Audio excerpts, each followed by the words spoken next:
David, we've got the VM5 here. This machine's available from stock. You've got a few of them available for quick delivery. Can you talk us through the machine? Yeah, this one in particular we're offering with free delivery.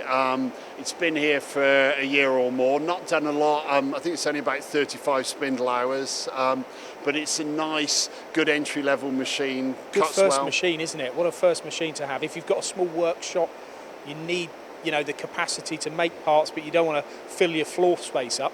Yeah, we found this machine's very good, certainly as a second op machine, an apprentice training machine, that kind of thing, straight for good, 3-axis machine, and it'll certainly do steel, tool steel, that kind of work. It's and a proper it fits machine. isn't that there's an envelope or a size, I can't remember, one of your colleagues has told me before.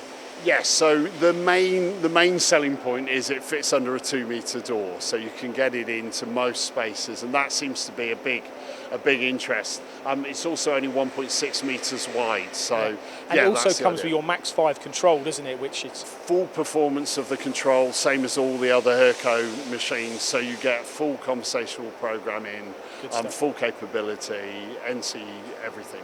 Good stuff. Available from stock here at Hurco. This is the VM5i. Be quick, because there's only a few left.